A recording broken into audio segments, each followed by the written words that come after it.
Again നിങ്ങളുടെ സ്വന്തം പ്രിട്ടീമീസ് ആണ്. അപ്പൊ നമുക്കറിയാം നാളെ നിങ്ങൾ എഴുതാൻ പോകുന്നത് കെമിസ്ട്രിയും ബയോളജിയും എന്നിങ്ങനെ രണ്ട് സബ്ജക്റ്റുകളാണ്. അപ്പൊ രണ്ട് സബ്ജക്റ്റുകൾ ഉള്ളത് കൊണ്ട് തന്നെ ബയോളജി ചിലപ്പം പഠിക്കാൻ സമയം കിട്ടാത്തവരുണ്ടാകാം, പഠിക്കാൻ എവിടുന്ന് തുടങ്ങണം, ആദ്യം കെമിസ്ട്രി പഠിച്ചിട്ട് ബയോളജി പഠിക്കണം എന്നിങ്ങനെ കൺഫ്യൂഷൻസ് ഉണ്ടാകാം. അങ്ങനെയുള്ള ഏത് കുട്ടികളും ആയിക്കോട്ടെ, കെമിസ്ട്രി കഴിഞ്ഞിട്ട് നിങ്ങൾ ബയോളജി പഠിക്കാൻ നിന്നാലും ആദ്യം ബയോളജി പഠിച്ചാലും ഒക്കെ നിങ്ങൾക്ക് ഏതാണോ ബുദ്ധിമുട്ടുള്ളത് അത് നോക്കി നിങ്ങൾ പഠിക്കുക എന്നുള്ളത് തന്നെയാണ്. പക്ഷെ ബയോളജിയിൽ ഇതുവരെ ഒന്നും അറിയാത്ത കുട്ടികൾ മിസ്സിന്റെ മുന്നിൽ നിൽപ്പുണ്ടെങ്കിൽ അല്ലെങ്കിൽ ടൈം ഇല്ലാതെ നിൽക്കുകയാണെങ്കിൽ ഇതാ ഈ വീഡിയോ കംപ്ലീറ്റ് ആയിട്ട് കാണുക. നിങ്ങൾ ഏത് ലെവലിലുള്ള കുട്ടിയാണെങ്കിലും ഇതുവരെ നടത്തിയ എക്സാമില് ഏത് ലെവലിലുള്ള മാർക്കിലുള്ള കുട്ടിയാണെങ്കിലും ആ കുട്ടിയെ നമുക്ക് ഇതാ A+ എത്തിക്കാൻ പറ്റുന്ന ഷോർട്ട് ക്വസ്റ്റ്യൻസ് ആണ് നമ്മൾ ഡിസ്കസ് ചെയ്യാൻ പോകുന്നത്. അപ്പൊ ഈ വീഡിയോ കംപ്ലീറ്റ് ആയിട്ട് കാണുക. കൂടുതൽ ക്വസ്റ്റ്യൻസ് എല്ലാം ഡിസ്കസ് ചെയ്യാൻ ഇതാ നമ്മുടെ 7 മണിക്കത്തെ ലൈവിൽ നിങ്ങൾ എന്തായാലും വരണം. അവിടെ നമ്മൾ എല്ലാം ഡീറ്റെയിൽ ആയിട്ട് പഠിക്കുന്നുണ്ട്. അപ്പൊ മറക്കണ്ട, കൃത്യം 7 മണിക്ക് തന്നെ ലൈവിൽ വരിക. കെമിസ്ട്രിയും ബയോളജി നമ്മൾ ഇന്ന് തന്നെ സെറ്റ് ആക്കിയിരിക്കും. അപ്പോൾ നേരെ നമുക്ക് ക്വസ്റ്റ്യനിലേക്ക് കടക്കാം. നമ്മുടെ മൂന്നാമത്തെ പാഠത്തിൽ ആദ്യം കാണുന്ന ഈ ഒരു ചിത്രം, വൈ എൻഡോക്രൈൻ ഗ്ലാൻഡ് ഈസ് ഡക്ടിലസ്, എന്തുകൊണ്ടാണ് ഈ അന്തസ്രാവ്യ ഗ്രന്ഥി നളീരഹിത ഗ്രന്ഥികൾ അല്ലെങ്കിൽ നാളീരഹിത ഗ്രന്ഥികൾ എന്ന് പറയുന്നതെന്ന് ചോദ്യം വരും. അപ്പൊ ഇത്രയും ആലോചിച്ചാൽ മതി. നമ്മുടെ ഈ പറയുന്ന ഈ എൻഡോക്രൈൻ സിസ്റ്റം അല്ലെങ്കിൽ അന്തസ്രാവി വ്യവസ്ഥയിൽ അവരുടെ ഹോർമോൺസ് അവർ നേരെ രക്തത്തിലേക്ക് ബ്ലഡിലേക്കാണ് പ്രൊഡ്യൂസ് ചെയ്യുന്നത്. ഇവിടെ നിങ്ങൾക്ക് കാണാം ഹോർമോൺസ് എന്താ ചെയ്യുന്നത്, രക്തക്കുഴലുകളിലേക്ക് നേരിട്ട് വിടുകയാണ് ചെയ്യുന്നത്. പ്രത്യേകം ഹോർമോണുകൾക്ക് പോകാൻ ഒരു കുഴലുകളില്ല, ഒരു ഡക്ട് ഒന്നുമില്ല.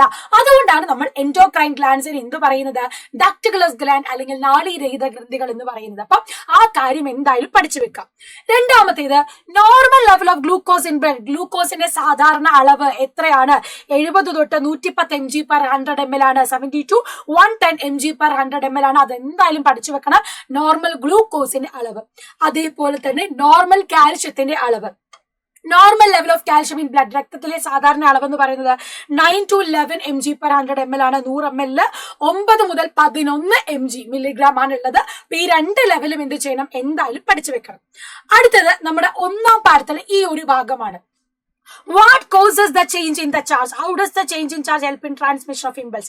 ചിത്രീകരണത്തിലെ ചാർജുകളുടെ വ്യതിയാനത്തിനിടയാക്കിയ സാഹചര്യം എന്തായിരുന്നു? ചാർജുകളുടെ വ്യതിയാനം നാഡീആവയവങ്ങളുടെ പ്രേഷണത്തിന് എങ്ങനെ സഹായിക്കുന്നു? ഈ ഒരു ചാർജുകളുടെ വ്യതിയാനത്തിന് കാരണമുണ്ടാക്കിയത് സ്റ്റിമുലസ് അല്ലെങ്കിൽ ഉദ്ദീപനമാണ്. ഒരു സ്റ്റിമുലസ് വന്ന് അവിടെ ഇമ്പൾസ് ഉണ്ടാവുമ്പോഴാണ് ഈ ഒരു ചേഞ്ച് വരുന്നത്. ഇനി എങ്ങനെ ചാർജുകളുടെ വ്യതിയാനം ഉണ്ടാവുന്നു ഇത് ഓർത്തു വെച്ചോ. ഈ ഒരു ഔട്ടർ സർഫസിൽ നെഗറ്റീവ്ലി ചാർജും അകത്തുള്ള പോസിറ്റീവ് ചാർജും എന്ത് ചെയ്യുന്നു, മൊമെന്ററി ആയിട്ട് നൈമിഷികമായിട്ട് മാറിക്കൊണ്ടിരിക്കുകയാണ്. അപ്പോൾ ഇതെന്ത് ചെയ്യുന്നു, അധികം നേരം നിൽക്കുന്നില്ല. അപ്പം ഒരു ചാർജ് വ്യതിയാനം സംഭവിച്ചു കഴിഞ്ഞാൽ, സ്റ്റിമുലസ് പോയി കഴിഞ്ഞാൽ പിന്നീട് അവർ തിരിച്ചു പഴയ ഗതിയിലേക്ക് തന്നെ ആവുന്നു. അങ്ങനെ through this momentary charge difference axon membrane impulse get transmitted to other neuron അല്ലെങ്കിൽ അതർ ആക്സോൺ. അതായത് ആക്സോൺസ് തരത്തിലൂടെ ക്ഷണികമായി ഈ ചാർജ് എന്ത് ചെയ്യുന്നു, മാറിക്കൊണ്ടിരിക്കുകയാണ്. പോസിറ്റീവ് ആയാൽ അത് തിരിച്ച് നെഗറ്റീവ് ആവുന്നു, നെഗറ്റീവ് ആയാൽ അത് തിരിച്ച് പോസിറ്റീവ് ആവുന്നു. ആ ഒരു മാറ്റമാണ് എന്ത് ചെയ്യുന്നത്, ഇമ്പൾസിനെ ട്രാൻസ്മിറ്റ് ചെയ്യാൻ, ആവേഗങ്ങളെ അവിടെ നിന്ന് സഞ്ചരിക്കാൻ അവരെ സഹായിക്കുന്നത്. സിനാപ്സിൽ ഈ ഭാഗം നിർബന്ധമായിട്ടും പഠിച്ചു വെക്കുക. ഇത് നമ്മുടെ സിനാപ്റ്റിക് നോബാണ്. തൊട്ടിപ്പുറത്ത് കാണുന്നത് ഡെൻഡ്രൈറ്റ് ആണ്. അപ്പോൾ ഇവിടെ നിന്ന് വൈദ്യുത ആവേഗം ന്യൂറോ ട്രാൻസ്മിറ്റർ നാഡീയ പ്രേഷകം വഴി സിനാപ്റ്റിക് ക്ലഫ്റ്റ് നമ്മുടെ സിനാപ്റ്റിക് വിടവിലേക്ക് ശ്രമിക്കുന്നു. അവിടെ നിന്ന് ആ കെമിക്കൽ എന്ത് ചെയ്യുന്നു, തിരിച്ച് നമ്മുടെ ഡെൻഡ്രൈറ്റിലേക്ക് തീർന്നു. അത് വീണ്ടും ഒരു വൈദ്യുത ആവേഗമായി ഇലക്ട്രിക് ഇമ്പൾസ് ആയിട്ട് മാറിയിട്ടാണ് സിനാപ്സിൽ ഇമ്പൾസ് ട്രാൻസ്മിറ്റ് ചെയ്യുന്നത്. അപ്പോൾ ഇതിൽ നിന്ന് ചോദ്യം വരിക ഇങ്ങനെയാണ്, ഐഡന്റിഫൈ ദ ഇല്ലസ്ട്രേഷൻ. ഏതാണ് തന്നിട്ടുള്ള ഇല്ലസ്ട്രേഷൻ? നമുക്കറിയാം സിനാപ്സ് ആണ്. A and B അതിന്റെ ഫംഗ്ഷൻസ് ആണ് നമ്മൾ എഴുതേണ്ടത്. സിനാപ്സ് A എന്ന് പറയുന്നത് എന്താ, നമ്മളിപ്പോ പറഞ്ഞു സിനാപ്റ്റിക് നോബ് ആണ്. അതുപോലെ B എന്ന് പറയുന്നത് ഡെൻഡ്രൈറ്റ് ആണ്. C എന്ന് പറയുന്നത് നമ്മുടെ ന്യൂറോ ട്രാൻസ്മിറ്റർ ആണ്. അവയ്ക്ക് ഉദാഹരണങ്ങൾ എഴുതാൻ എപ്പോഴും ചോദിക്കും. അപ്പൊ ഉദാഹരണങ്ങൾ പഠിച്ചു വെച്ചോളാം. അസറ്റൈൽ കൊളൈനും ഡോപ്പമിനും സ്ഥിരമായിട്ട് ഈ ചോദ്യം വരുന്നതാണ്. ഒന്നും നിങ്ങൾ പഠിച്ചില്ലെങ്കിലും ഇതെങ്കിലും പഠിച്ചിട്ട് പോകണം. അസറ്റൈൽ കൊളൈനും ഡോപ്പമിനും.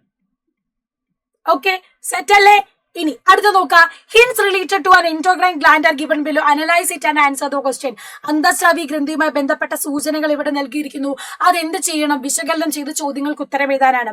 Located at the centre of brain, ബ്രെയിനിന്റെ സെന്ററിലാണുള്ളത്. Produce hormone that helps to maintain rhythm of life activities. അല്ലെ, നമ്മുടെ ഹോർമോൺ എന്ത് ചെയ്യുന്നു, ഉറക്കത്തെയും ഉണരലിനെയും ആ ഒരു കൺട്രോൾ ചെയ്യുന്ന ഒരു ഹോർമോണാണ്. ഈ പറഞ്ഞ ഗ്രന്ഥി ഏതാണെന്നും ഹോർമോൺ ഏതാണെന്നും നിങ്ങൾക്ക് മനസ്സിലായിട്ടുണ്ടാകും. നമ്മുടെ പൈനിയൽ ഗ്ലാൻഡ് അല്ലെങ്കിൽ പൈനിയൽ ഗ്രന്ഥിനെ പറ്റിയാണ് ഇവിടെ പറഞ്ഞിട്ടുള്ളത്. അത് ഉൽപ്പാദിപ്പിക്കുന്ന ഹോർമോൺ ആണ് നമ്മുടെ യെസ്, നമ്മുടെ ഈ പറയുന്ന മെലട്ടോണിൻ എന്ന ഹോർമോൺ, അതാണ് നമ്മുടെ പൈനിയൽ ഗ്രന്ഥിയാണ് നമ്മുടെ ബയോളജിക്കൽ ക്ലോക്ക് എന്നറിയപ്പെടുന്ന ജൈവ ഘടികാരം എന്നറിയപ്പെടുന്നത്. ഇനി ഈ സൂചിപ്പിച്ചിരുന്ന ഹോർമോൺ ഉറക്കത്തെയും ഉണരലിനെയും എങ്ങനെ സാധിക്കുന്നു? ഉറക്കത്തിന് ഉണരലിന് സാധിക്കുന്നത് ഇങ്ങനെയാണ്: high in night time and low during day. രാത്രി സമയത്ത് മെലട്ടോണിൻ കൂടുതലും പകൽ സമയത്ത് മെലട്ടോണിന്റെ അളവ് കുറവുമാണ്. അതുമാത്രമല്ല, മറ്റൊരു ധർമ്മം എന്ന് പറയുന്നത് ലൈംഗിക പ്രവർത്തനങ്ങൾ നിയന്ത്രിക്കുന്നു, റീപ്രൊഡക്റ്റീവ് ആക്ടിവിറ്റീസിനെ കൺട്രോൾ ചെയ്യുന്നുണ്ട് നമ്മുടെ ഈ ഒരു മെലട്ടോണിൻ. അപ്പോൾ സമയമില്ല എന്നോർത്ത് ആരും പേടിക്കണ്ട. വീണ്ടും വീണ്ടും നമുക്ക് എന്ത് ചെയ്യും, ഇതുപോലത്തെ ക്വസ്റ്റ്യൻസ് കാര്യങ്ങൾ നിങ്ങൾ കിട്ടും. രാത്രിയിലത്തെ മാരത്തോൺ ലൈവിൽ വന്നാൽ അടിപൊളിയായിട്ട് എല്ലാ ക്വസ്റ്റ്യൻസും നിങ്ങൾക്ക് ലഭിക്കും. വേറെ ഒരു സമയം നിങ്ങൾ അതിനുവേണ്ടി കളയേണ്ടതില്ല. അപ്പൊ ഇത് അടുത്ത ചോദ്യം പിടിച്ചോ. Redraw the diagram. 4 മാർക്കിന്റെ ക്വസ്റ്റ്യൻ ഏത് ലെവലിലുള്ള കുട്ടികൾക്കാണെങ്കിലും ഈസി ആയിട്ട് ആൻസർ ചെയ്യാൻ പറ്റുന്നതാണ്. അപ്പൊ നിങ്ങൾക്ക് എഴുതാൻ പറ്റും, ഇതാ തന്നിട്ടുള്ളത് redraw the diagram. Part that control involuntary actions. ഇവിടെ ഇൻവോളണ്ടറി ആക്ഷൻസ്, അനൈച്ഛിക പ്രവർത്തനങ്ങൾ നിയന്ത്രിക്കുന്ന ഭാഗം ഏതാണെന്നാണ് ചോദ്യം. ഏതാ മക്കളെ? എ എന്ന് പറയുന്നത് നമ്മുടെ മെഡുല്ല ഒബ്ലോങ്കേറ്റ ആണ്. Part that Evoque sensation. Evoque sensations ആരാണ്? നമ്മുടെ സെറിബ്രം ആണ്, അല്ലെ? സെറിബ്രമാണ്. ഇനി വെസ്റ്റിബുലാർ നാഡിയിൽ നിന്നും സന്ദേശം സ്വീകരിക്കുന്ന ഭാഗം, വെസ്റ്റിബുലാർ നാഡിയിൽ നിന്നും സന്ദേശം സ്വീകരിക്കുന്ന ഭാഗം, അല്ലെ? നമ്മുടെ ബ്രെയിനിൽ നിന്ന് വെസ്റ്റിബുലാർ നാഡി, ബോഡി ബാലൻസ് കീപ്പ് ചെയ്യുന്ന ഭാഗമാണ്. അതാരാണ്? നമ്മുടെ സെറിബെല്ലമാണ്. സെറിബെല്ലമാണ് മൂന്നാമത്തെ സി ക്വസ്റ്റ്യന്റെ ആൻസർ എന്ന് പറയുന്നത്. ഓക്കെ, അപ്പൊ ഒരു ബ്രെയിൻ പഠിക്കുമ്പോൾ അതിന്റെ ഭാഗങ്ങളും ഫങ്ഷൻസും പഠിച്ചു വെക്കുക. ഇതാണ് സെറിബ്രം. തലാമസ് എന്ന് പറയുന്നത് ഇവിടെ കാണാം. ഈ പുറകിലുള്ളതാണ് സെറിബെല്ലം. താഴെ മെഡില്ല ഒബ്ലോങ്കേറ്റ, ഏറ്റവും താഴെയായിട്ട് ഹൈപ്പോതലാമസ്. ഹൈപ്പോതലാമസിന്റെ ഫംഗ്ഷൻ എന്താണ്? Major role in maintaining homeostasis. ആന്തരിക സമസ്ഥിതി പാലനത്തിന് സഹായിക്കുന്നതാണ് നമ്മുടെ ഹൈപ്പോതലാമസിന്റെ ഫംഗ്ഷൻ. ചിന്ത, ബുദ്ധി, ആലോചനയൊക്കെ സെറിബ്രമാണ്. മെഡില്ല ഒബ്ലോങ്കേറ്റ നമ്മുടെ ഹാർട്ട് ബീറ്റ്, ഹൃദയസ്പന്ദനം, ശ്വാസോച്ഛ്വാസം ഇതിനെയൊക്കെയാണ് കൺട്രോൾ ചെയ്യുന്നത്. തലാമസ് എന്താണ്? റിലേ സ്റ്റേഷൻ ആയിട്ട് ആവേഗ പുനഃപ്രസരണ കേന്ദ്രമായിട്ടാണ് വർത്തിക്കുന്നത്. ക്ലിയർ ആയല്ലോ? അപ്പൊ നേരത്തെ ചോദ്യത്തിന്റെ ആൻസർ ആണ് ഇവിടെ തന്നിട്ടുള്ളത്. ഒന്നും കൂടെ റീഡ്രോ ചെയ്യാൻ തന്നാൽ ഇതുപോലെ ഒന്ന് വെച്ച് വരച്ചു നോക്കുക, എന്നിട്ട് ഭാഗങ്ങൾ അടയാളപ്പെടുത്താം, മറന്നു പോകരുത് ഭാഗങ്ങൾ. Draw the picture, label the parts A, B and C. അല്ലെ? എ തന്നിട്ടുണ്ട് സെറിബ്രം, തലാമസ്, ഹൈപ്പോതലാമസ്, മെഡില്ല ഒബ്ലോങ്കേറ്റ. എന്നിട്ട് എ, ബി, സി, ഡിന്റെ ഫംഗ്ഷൻസും എഴുതണം. അപ്പൊ നമുക്ക് എങ്ങനെ വരയ്ക്കാൻ പറ്റും ഈ ഒരു ബ്രെയിനിനെ? എങ്ങനെ നമുക്ക് ബ്രെയിനിനെ വരയ്ക്കാൻ പറ്റും? ഞാൻ പറഞ്ഞ പോലെ, പണ്ട് മിസ് പറഞ്ഞ പോലെ ഒരു ചോദ്യചിഹ്നം വരയ്ക്കാം. എന്നിട്ട് ഇതാ ഇതുപോലെ ഒന്ന് ചുളിവുകൾ വരച്ചു കൊടുക്കുക. അതുപോലെ തന്നെ ഇവിടെ നിന്ന് വളഞ്ഞു വരുന്നുണ്ട്. പിന്നെ ഇവിടെ നിങ്ങൾക്ക് എന്ത് ചെയ്യാം? സെറിബെല്ലം വരയ്ക്കാം. എന്നിട്ട് ഇതാ ഒരു ദണ്ട് പോലെ വരയ്ക്കാം. കുറച്ചുകൂടെ ശരിയാവാനുണ്ട്. ഈ ഒരു ക്വസ്റ്റ്യൻ മാർക്ക് പോലെ വരയ്ക്കുന്നതാണ് കുറച്ചുകൂടെ എളുപ്പം. ഓക്കെ, അപ്പൊ ക്വസ്റ്റ്യൻ മാർക്ക് പോലെ വരച്ചാൽ നിങ്ങൾക്ക് കുറച്ചുകൂടെ എളുപ്പത്തിൽ വരയ്ക്കാൻ പറ്റും. ഓക്കെ, അപ്പൊ ഈ രീതിയിൽ വരച്ചു കഴിഞ്ഞിട്ട്, ഓക്കെ, ശരി, സമയമെടുക്കും വരയ്ക്കാന്നല്ലേ? അത് നിങ്ങളുടെ ഒരു ഉചിതത്തിനനുസരിച്ച് ഇതാ ഗ്രൂവ്സുകൾ ഇതുപോലെ വരയ്ക്കാം. എന്നിട്ട് ഇവിടെ നിന്ന് ഇങ്ങനെ ഒരു വളവുണ്ടല്ലോ, അതിങ്ങനെ ജസ്റ്റ് വരച്ചു കൊടുത്താൽ മതി. ഓക്കെ, ഇവിടെ നമ്മുടെ സെറിബെല്ലം വരയ്ക്കാം. ഓക്കെ, അപ്പൊ ഈ ചുളിവുകളെല്ലാം ചേർത്തിട്ട് നമുക്ക് എന്ത് ചെയ്യാം? നമ്മുടെ സെറിബ്രത്തെ വരയ്ക്കാം. ഇത് നമ്മുടെ സെറിബെല്ലം വരയ്ക്കാം. Medulla oblongata. ഓക്കെ, അപ്പൊ ഒന്നെങ്കിൽ നിങ്ങൾക്ക് ഇങ്ങനെ വരയ്ക്കാം, അല്ലെങ്കിൽ നിങ്ങൾ എന്ത് ചെയ്യുക? ക്വസ്റ്റ്യൻ പേപ്പർ നേരെ നമ്മുടെ ആൻസർ ഷീറ്റിലേക്ക് വരച്ചിട്ട് ഒന്ന് ട്രേസ് ഔട്ട് എടുത്ത് വരിക. കാരണം ബ്രെയിൻ ഇപ്പൊ വരല് ചാൻസ് കുറവാണ്, എങ്കിൽ കൂടെ ചിത്രം വരാൻ ചാൻസ് ഉള്ളത് റീഡ്രോ ചെയ്യാൻ തന്നില്ലെങ്കിലും ഭാഗങ്ങൾ അടയാളപ്പെടുത്താൻ ചോദിക്കും. അപ്പൊ നിങ്ങൾ എന്ത് ചെയ്യുക? ക്വസ്റ്റ്യൻ പേപ്പർ ഒന്ന് ട്രേസ് ഔട്ട് എടുത്ത് വരച്ചാൽ മതി. അപ്പൊ നിങ്ങൾക്ക് എന്ത് ചെയ്യാം? ഈ ഭാഗം കുറച്ചുകൂടെ വൃത്തിയിൽ വരയ്ക്കാൻ പറ്റും. ഓക്കെ, അപ്പം ഇതുപോലെ സെറിബ്രോ, മെഡുല്ല ഒബ്ലോങ്കേറ്റ. ഹൈപ്പോതലാമസ് എവിടെയാ വരുന്നത്? ഇതാ ഇവിടെയാണ് നമ്മുടെ തലാമസ് വരിക. അതിന്റെ താഴെയാണ് നമ്മുടെ ഹൈപ്പോതലാമസ് വരിക. എല്ലാത്തിന്റെയും ഫംഗ്ഷൻ ഇതാ നമ്മൾ ഈ ഒരു ടേബിളിൽ പഠിച്ചു കഴിഞ്ഞിട്ടുണ്ട്. അപ്പൊ ബ്രെയിനിന് ഈ രണ്ട് രീതിയിലും എന്ത് ചെയ്യും? ക്വസ്റ്റ്യൻസ് വരും. ഇനി അടുത്ത 4 മാർക്കിന്റെ ചോദ്യങ്ങളാണ് ന്യൂറോണിന്റെ ഫംഗ്ഷൻ. ഈ ഭാഗം എന്തായാലും പഠിക്കാതെ ആരും പോകരുത്. നിങ്ങൾ എത്ര എളുപ്പം ഉണ്ടെങ്കിലും ബുദ്ധിമുട്ടാണെങ്കിലും ഈ ചോദ്യം ഉറപ്പിച്ചോളൂ, എങ്ങനെയെങ്കിലും ഈ ഒരു ക്വസ്റ്റ്യൻ വരും. അതുകൊണ്ട് നോക്കുക, write the name and functions of A and B. A എന്ന് പറയുന്നത് ആക്സോൺ ആണ്, ബി എന്ന് പറയുന്നത് സിനാപ്റ്റിക് നോബ് ആണ്. ആക്സോൺ എന്ത് ചെയ്യുന്നു? ആക്സോണിലേക്ക് എന്ത് ചെയ്യുന്നു? നിന്നെ ആവേഗങ്ങളെ കൊണ്ടുപോവുകയാണ് ചെയ്യുന്നത്. സിനാപ്റ്റിക് നോബ് എന്ത് ചെയ്യുന്നു? ന്യൂറോ ട്രാൻസ്മിറ്റർ, നാഡീയ പ്രേഷകം ശ്രവിക്കുകയാണ് ചെയ്യുന്നത്. അപ്പം ഭാഗങ്ങൾ അടയാളപ്പെടുക്കുക: ഡെൻഡ്രൈറ്റ്, ഡെൻഡ്രോണ്, ആക്സോൺ, അതുപോലെ ആക്സോണായിട്ട് സിനാപ്റ്റിക് നോബ്. ഡെൻഡ്രൈറ്റ് വരയ്ക്കുക അല്ലെങ്കിൽ ഈ ഒരു നെർവ് വരയ്ക്കാൻ അധികം പാടൊന്നുമില്ല. നമ്മുടെ ഈ ഒരു സ്റ്റാർ ഫിഷ് പോലെ വരച്ചു വെച്ചാൽ മതി. ഓക്കെ, എന്നിട്ട് ഇത് നീട്ടി അങ്ങ് വരയ്ക്കുക. വീണ്ടും ഇവിടെ ഒരു ബ്രാഞ്ചസ് കൊടുക്കുക. ആ ബ്രാഞ്ചസിന്റെ അറ്റത്തേക്ക് എന്ത് ചെയ്യുക? സിനാപ്റ്റിക് നോബ് വരച്ചു കൊടുക്കുക. ഓക്കെ, യെസ്, ഇവിടെ ന്യൂക്ലിയസ് വരയ്ക്കുക. വീണ്ടും ഇവിടെ ഒരു ബ്രാഞ്ചസ് കൊടുക്കുക. ഭാഗങ്ങൾ അടയാളപ്പെടുത്തിയാൽ മതി. അപ്പം ഈ രീതിയിൽ എന്ത് ചെയ്യാം? ന്യൂറോൺ വരയ്ക്കാൻ പഠിക്കാം. അപ്പൊ ആദ്യം പറഞ്ഞുള്ളത് ആക്സോൺ ആയിരുന്നു. ആക്സോൺ എന്ത് ചെയ്യുന്നു? Transmit signals from cyton to axon, കോശ ശരീരത്തിൽ നിന്നും ആവയവങ്ങളെ പുറത്തേക്ക് സംഭവിക്കുന്നു. സിനാപ്റ്റിക് നോബ് എന്ത് ചെയ്യുന്നു? സെക്രേറ്റ് ന്യൂറോ ട്രാൻസ്മിറ്റ്, നാഡീയ പ്രേഷകം ശ്രവിക്കുകയാണ്.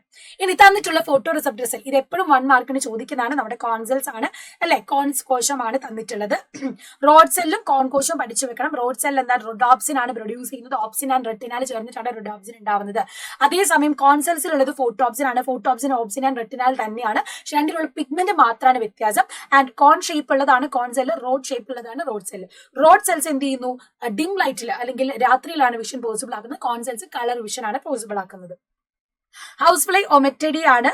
പ്ലാനറി എന്ന് പറയുന്നത് എന്താണ് മക്കളെ? ഐ സ്പോട്ട് ആണ്. ഐ സ്പോട്ട് ആണ്, അത് മറന്നു പോകരുത്.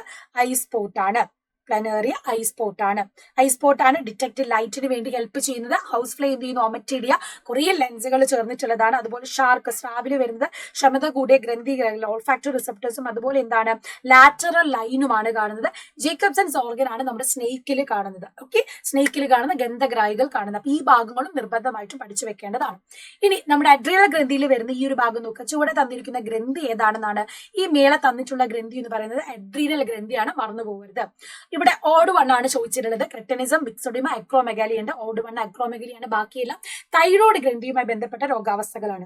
ഇനി identify the hormone from given features. തന്നിട്ടുള്ളതിൽ ഹോർമോൺ ഏതാണ് ബന്ധപ്പെട്ടത്? Regulate growth in children, accelerate growth and development of brain in foetal stage. അല്ലെ, കുട്ടികളുടെ ശരീര വളർച്ച നിയന്ത്രിക്കുകയും മസ്തിഷ്ക വളർച്ചയും ത്വരിതപ്പെടുത്തുന്നത് നമ്മുടെ വേറെ ആരുമല്ല, തൈറോക്സിൻ ആണ്. തൈറോക്സിന്റെ ഫംഗ്ഷൻ വളരെ ഇമ്പോർട്ടന്റ് ആണ്. ബയോളജിക്കൽ ക്ലോക്ക്, ജൈവ ഘടികാരം, നമ്മൾ ഓൾറെഡി പഠിച്ചതാണ്. ഏത് ഗ്രന്ഥിനെയാണ്? നമ്മുടെ പൈനിയൽ ഗ്രന്ഥിനെയാണ് നമ്മൾ ബയോളജിക്കൽ ക്ലോക്ക് എന്ന് പറയുന്നത്. ഇനി വേനൽക്കാലത്ത് വാസോപ്രസിന്റെ അളവിന് എന്ത് പറ്റും? നമ്മുടെ ബോഡിയിലെ വാട്ടർ ബാലൻസ് മെയിൻറ്റെയിൻ ചെയ്യുന്ന ഹോർമോൺ ആണ് vasopressin. Production of vasopressin increases, കൂടുകയാണ് സമ്മർ സീസണിൽ, വിന്റർ സീസണിൽ കുറയാണ് ചെയ്യുന്നത്. ഇനി ഇവിടെ 2 സെക്സ് ഹോർമോൺസ് പഠിച്ചിട്ടുണ്ട്. നമ്മുടെ ഓവ്യുലേഷൻ, മെൻസ്ട്രൽ സൈക്കിൾ കൺട്രോൾ ചെയ്യുന്നത് പ്രൊജസ്ട്രോൺ ആണ്. അതുപോലെ സെക്കൻഡറി സെക്ഷൽ ക്യാരക്ടേഴ്സ്, ലൈംഗിക സവിശേഷതകൾ, സെമന്റ് ഉൽപാദനം, ബീജോത്പാദനം ഒക്കെ നടത്തുന്നത് ടെസ്റ്റോസ്റ്റെറോൺ ആണ്. അപ്പം പുരുഷ ഹോർമോണും സ്ത്രീ ഹോർമോണും ഫീമെയിൽസിലും മെയിൽസിലുമുള്ള എന്തായാലും പഠിച്ചു വെക്കണം. ഷുവർ ക്വസ്റ്റ്യൻ ആണ്. അപ്പം ഇത്രയും കാര്യങ്ങൾ സെറ്റ് ആണെങ്കിൽ ഉറപ്പായിട്ടും എന്ത് ചെയ്യണം? ബയോളജിയിൽ A+ ലെവലിലേക്ക് തന്നെ നിങ്ങളെ എത്തിക്കും. അപ്പം ഒന്നും പഠിക്കാത്ത കുട്ടികൾക്ക് എല്ലാം സെറ്റ് ആയിട്ടുണ്ട്, ഇത് ക്ലിയർ ആയിട്ടുണ്ടെങ്കിൽ കമന്റ് ബോക്സിൽ പക്ക എന്ന് കമന്റ് ചെയ്യുക. അപ്പൊ കൂടുതൽ കാര്യങ്ങൾ നമ്മൾ ലൈവിലാണ് ഡിസ്കസ് ചെയ്യുക. എല്ലാവരും കറക്റ്റ് ടൈമിൽ ലൈവിലേക്ക് വരിക. Bye bye.